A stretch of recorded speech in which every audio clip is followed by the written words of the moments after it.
La dynamique masquée de l'attraction, ce que personne n'ose vous révéler. Existe-t-il vraiment une dimension cachée dans les relations amoureuses dont on refuse obstinément de discuter ouvertement? Une facette psychologique tellement enfouie sous les conventions sociales contemporaines qu'elle demeure invisible en surface, tout en orchestrant secrètement l'ensemble des choix relationnels et sexuels féminins. Cette interrogation mérite qu'on s'y attarde sérieusement, car derrière le vernis des discours officiels sur l'égalité et le respect mutuel se cache une réalité biologique et psychologique bien plus complexe et nuancée. La question n'est pas de régresser vers des stéréotypes archaïques, ni d'ignorer les avancées légitimes en matière d'égalité des sexes. Il s'agit plutôt d'examiner avec honnêteté intellectuelle les mécanismes d'attraction qui persistent malgré les évolutions culturelles. Car si l'on observe attentivement les dynamiques relationnelles contemporaines, un paradoxe troublant émerge. Une proportion significative d'hommes qui adoptent scrupuleusement les comportements recommandés par les normes sociales progressistes se retrouvent systématiquement rejetés sur le plan romantique, tandis que d'autres, dont les attitudes semblent contredire ces mêmes normes, génèrent une attraction puissante et durable. Ce constat n'invalide nullement les principes d'égalité et de respect.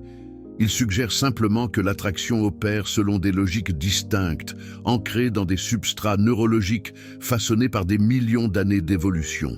Comprendre ces mécanismes ne constitue pas une trahison des valeurs humanistes, c'est au contraire reconnaître la complexité de l'être humain dans sa totalité.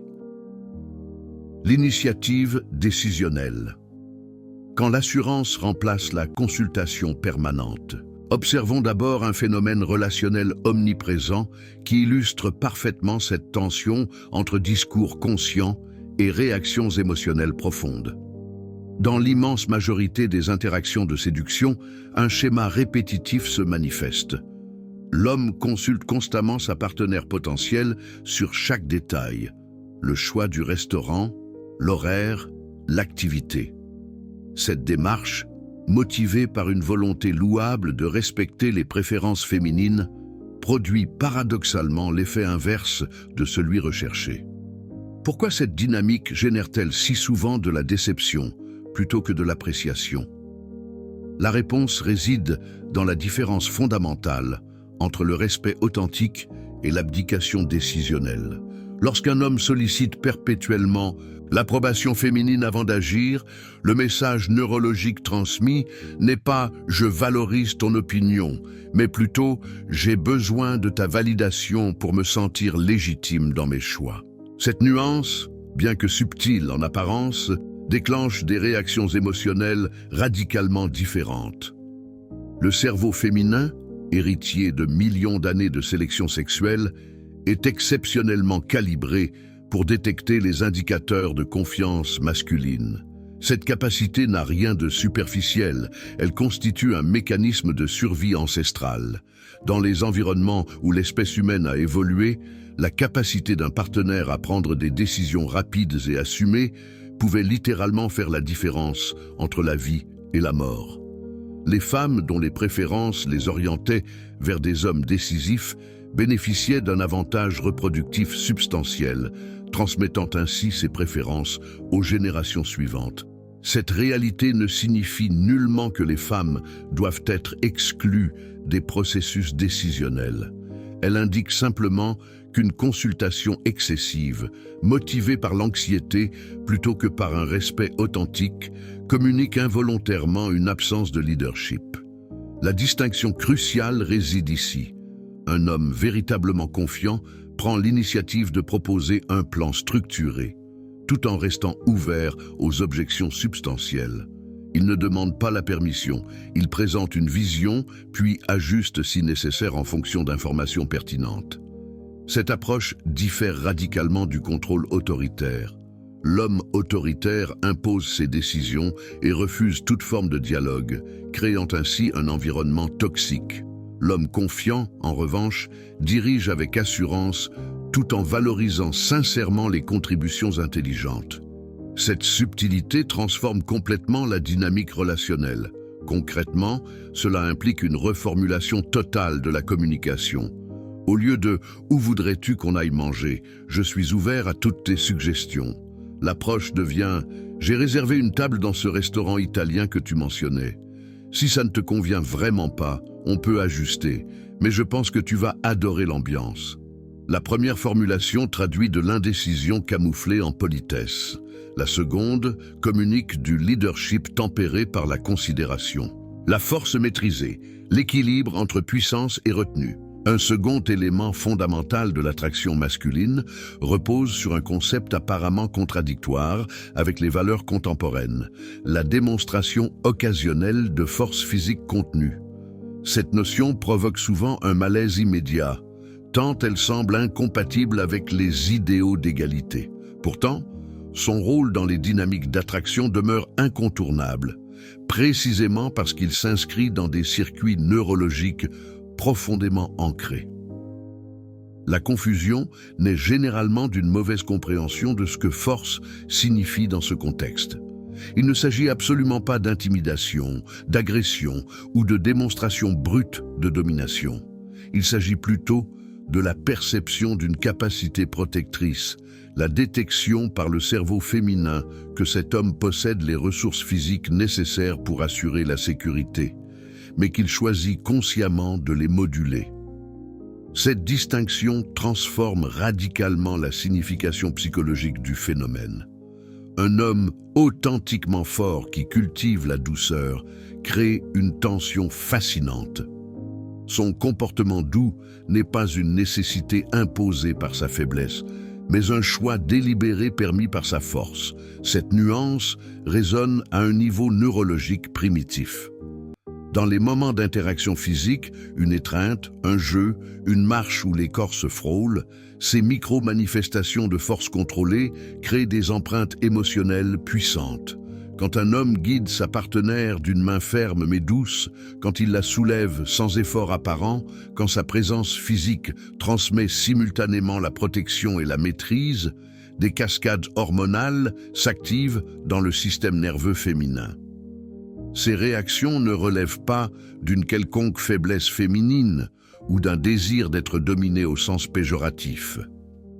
Elles constituent des réponses physiologiques automatiques à des signaux qui, dans l'histoire évolutive, corrélaient avec la sécurité et la qualité génétique. Le cerveau féminin évalue continuellement. Cet homme peut-il protéger ?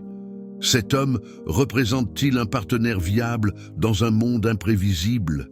La modernité n'a pas éliminé ces évaluations. Elle les a simplement rendues plus subtiles. La femme contemporaine n'a peut-être plus besoin d'un homme pour la protéger des prédateurs naturels. Mais les circuits neuronaux qui évaluaient cette capacité restent parfaitement fonctionnels. Ils répondent désormais à des manifestations symboliques de la même qualité. La confiance dans les mouvements physiques, l'assurance corporelle, la capacité de créer un espace de sécurité émotionnelle par la présence physique. L'erreur fatale consiste à confondre gentillesse et faiblesse. L'homme véritablement attirant est celui dont la gentillesse découle d'un choix conscient, non d'une absence d'alternative. Sa douceur gagne en valeur précisément parce qu'elle contraste avec une force évidente, mais maîtrisée. Les frontières inébranlables, la communication par l'action. Le troisième pilier de l'attraction masculine repose sur un concept qui terrorise littéralement la plupart des hommes contemporains. L'établissement et le maintien de limites personnelles non négociables. Cette terreur provient d'une croyance erronée profondément ancrée, celle que poser des limites fermes équivaut à risquer la perte de la relation. La réalité opère exactement à l'inverse. Les relations où les limites restent floues, constamment testées et fréquemment transgressées sans conséquence, génèrent invariablement du ressentiment, de la manipulation et l'effondrement progressif du respect mutuel. À l'inverse, les relations où chaque partenaire maintient des frontières claires et cohérentes créent un cadre de sécurité et de respect authentique. Pourquoi les limites jouent-elles un rôle si crucial dans l'attraction spécifiquement ? parce qu'elle révèle le niveau d'estime de soi et d'intégrité personnelle d'un individu. Un homme incapable de défendre ses propres standards communique involontairement qu'il se valorise peu. Si lui-même ne se respecte pas suffisamment pour maintenir ses principes, pourquoi une femme le respecterait-elle? Ce mécanisme fonctionne à travers ce qu'on pourrait appeler le test de congruence. Le cerveau féminin évalue constamment: les paroles de cet homme correspondent-elles à ses actions? Ses déclarations ont-elles du poids réel ou ne sont-elles que du vent?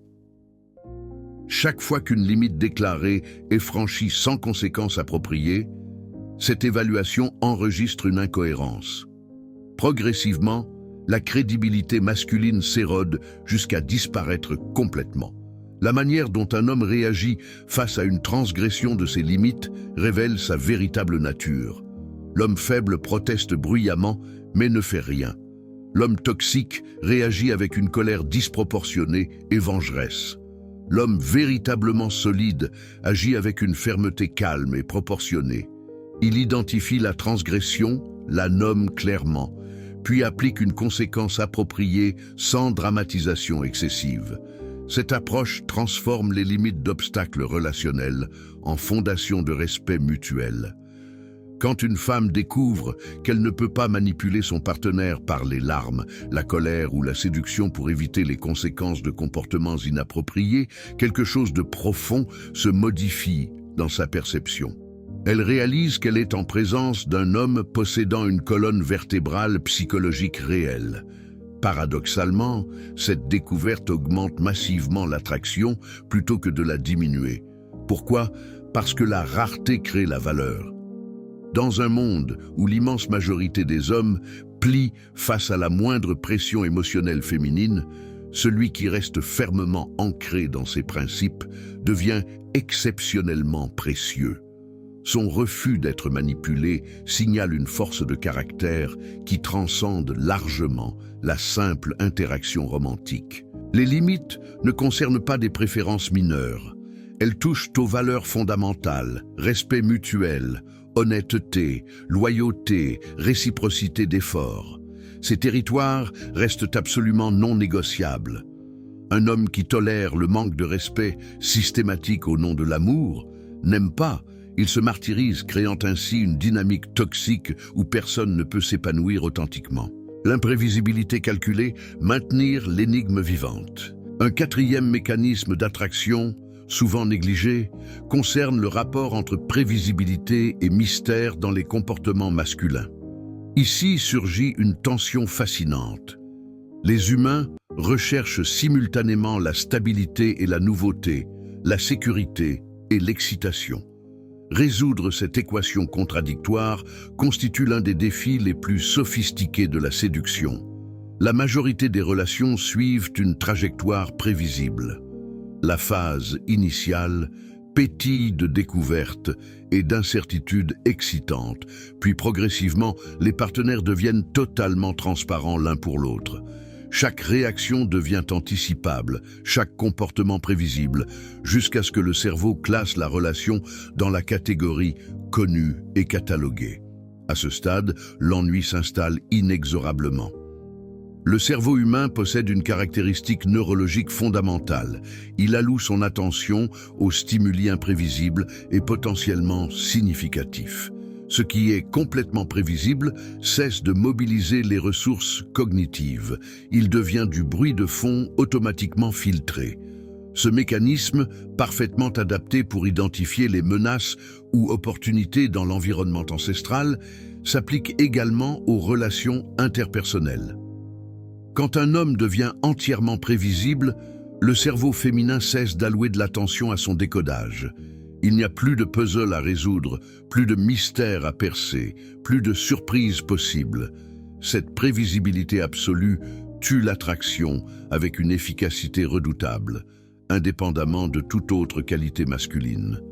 L'imprévisibilité stratégique résout ce problème en maintenant constamment le cerveau féminin en mode d'analyse active. Quand un homme alterne entre différentes modalités de réaction, parfois indulgent, parfois exigeant, parfois disponible, parfois distant, parfois sérieux, parfois joueur, sans modèle facilement déchiffrable, il crée une énigme permanente qui fascine l'attention féminine. Cependant, une distinction capitale s'impose ici. Imprévisibilité ne signifie absolument pas incohérence. Un homme dont le caractère fondamental vacille constamment génère de l'anxiété et de la méfiance, non de l'attraction. Ce qui doit rester absolument cohérent, c'est le socle identitaire, les valeurs, l'intégrité, la fiabilité dans les engagements majeurs. Ces éléments constituent le socle de sécurité relationnelle. Ce qui peut et doit varier, ce sont les expressions tactiques de ce caractère stable. Les modalités de réaction émotionnelle, les décisions situationnelles, la disponibilité temporelle, les approches de résolution de problèmes. Cette variabilité maintient l'engagement cognitif sans compromettre la sécurité émotionnelle fondamentale. Pratiquement, cela implique de rompre délibérément ses propres schémas comportementaux. Si habituellement, un homme répond instantanément au message, il introduit occasionnellement des délais variables. Si normalement il planifie méticuleusement, il injecte parfois de la spontanéité radicale. Si généralement il tolère certaines frustrations mineures, il manifeste périodiquement une intolérance totale. Cette stratégie n'est pas de la manipulation cynique, c'est de l'ingénierie relationnelle intelligente. Elle reconnaît que l'attraction nécessite une tension dynamique, une alternance entre familiarité sécurisante et nouveauté stimulante. L'homme qui maîtrise cet équilibre devient littéralement inoubliable. La possibilité permanente de perte, le moteur de l'investissement. Nous arrivons maintenant à l'un des principes les plus inconfortables psychologiquement, mais les plus puissants pratiquement. L'attraction féminine intensifie proportionnellement à la perception de pouvoir perdre l'homme. Cette dynamique contredit frontalement les narratifs romantiques conventionnels, où l'amour devrait créer une sécurité absolue et inconditionnelle. La réalité psychologique fonctionne différemment. Les êtres humains, indépendamment du genre, valorisent davantage ce qui reste incertain que ce qui est définitivement acquis. Cette tendance s'enracine dans les mécanismes d'évaluation des ressources. Ce qui est abondant et garanti perd de sa valeur perçue. Ce qui est rare et potentiellement éphémère gagne en importance. Appliquée aux relations, cette logique produit un paradoxe troublant.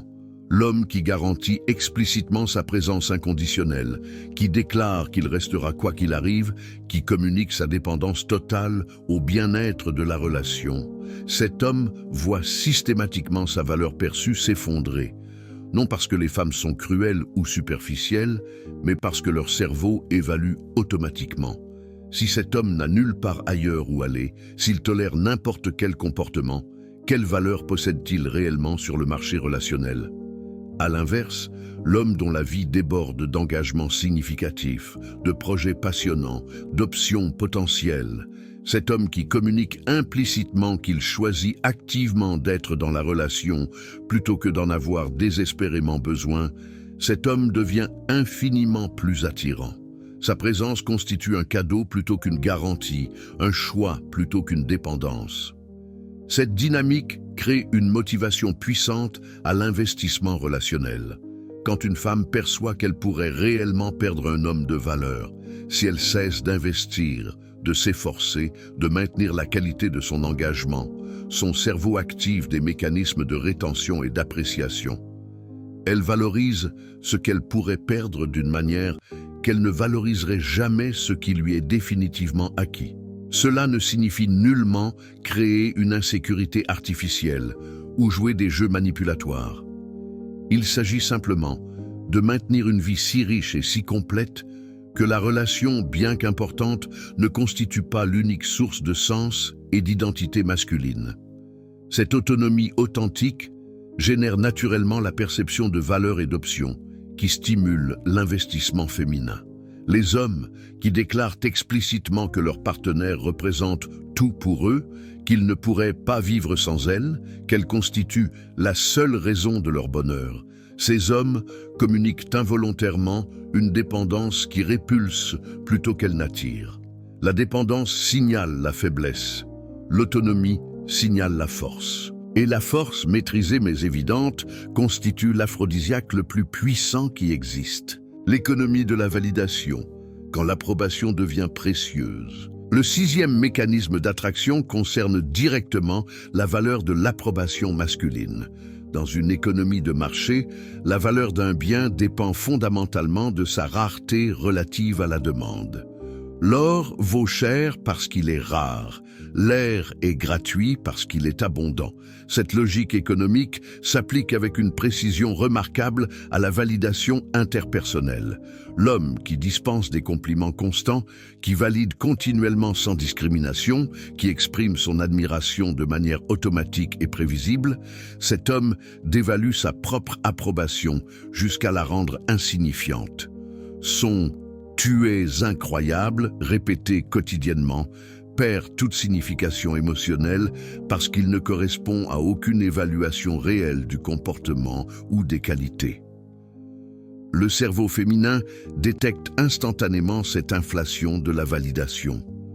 Quand l'approbation arrive automatiquement sans lien avec l'effort ou le mérite, elle devient du bruit de fond émotionnel, présente mais ignorée, comme le bourdonnement d'un réfrigérateur qu'on cesse d'entendre après quelques minutes. À l'inverse, l'homme dont l'approbation reste rare et méritée crée une économie de validation où son opinion acquiert une valeur considérable. Quand il reconnaît spécifiquement un effort, quand il souligne précisément une qualité démontrée, quand sa validation correspond clairement à un comportement observable, cette approbation devient un trésor émotionnel que la femme conserve et valorise. Cette dynamique crée un cycle motivationnel puissant. La femme qui découvre que l'approbation masculine dépend directement de ses actions développe une motivation intrinsèque à maintenir des standards élevés. Non par peur de la désapprobation, mais par désir de gagner cette reconnaissance précieuse qui valide authentiquement ses efforts. L'erreur consiste à confondre cette stratégie avec de la froideur émotionnelle ou de la retenue toxique. Il ne s'agit pas de devenir avare d'affection ou critique perpétuellement. Il s'agit de créer une connexion authentique entre comportement et reconnaissance où l'approbation signifie véritablement quelque chose, parce qu'elle reflète une évaluation réelle. Les compliments génériques et constants « tu es belle »,« tu es génial » ne coûtent rien émotionnellement et ne valent rien. Les reconnaissances spécifiques et méritées « j'ai apprécié comment tu as géré cette situation difficile avec maturité. Ton effort dans ce projet était vraiment impressionnant » créent des ancrages émotionnels profonds parce qu'elles démontrent une attention réelle et une évaluation sincère.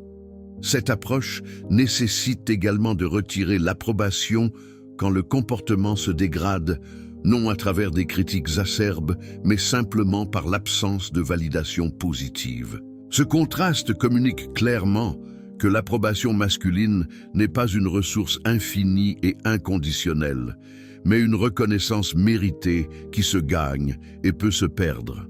La validation sociale, le multiplicateur ultime d'attraction. Le septième et dernier pilier de l'attraction masculine repose sur un mécanisme particulièrement puissant, mais souvent mal compris, l'évaluation sociale. Les femmes n'évaluent pas la valeur masculine en isolation absolue. Elles utilisent massivement les signaux sociaux comme raccourcis décisionnels. Cette tendance s'enracine profondément dans l'évolution humaine.